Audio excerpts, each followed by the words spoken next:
எல்லாருக்கும் வணக்கங்க. இன்னைக்கு சனிக்கிழமை. வீட்டில் சனிக்கிழமை ஆனாலே இந்த கொள்ளு சட்னி செய்வாங்க. அதில் நல்லெண்ணெய் ஊற்றி சாப்பிட்டா அவ்வளோ டேஸ்ட்டாக இருக்கும். முன்னாடி நான் சந்தைக்கு போயிட்டு இந்த வெண்டைக்காய் அப்புறம் மாதுளம்பழை வாங்கும் போதே நான் கொள்ளு வாங்கிட்டு வந்துட்டேன்.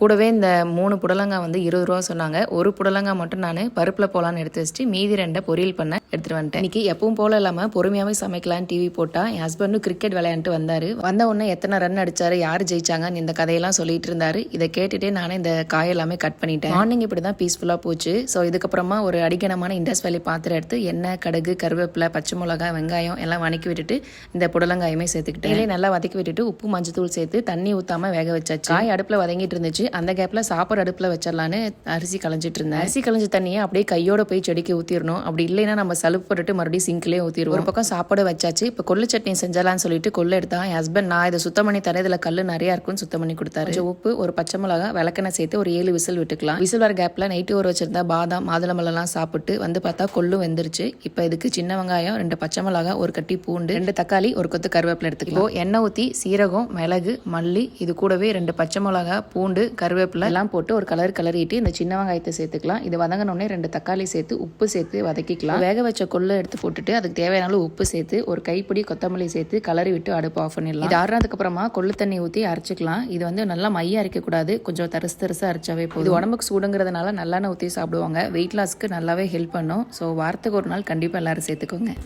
சூப்பராக இருக்கு. தேங்க்யூ.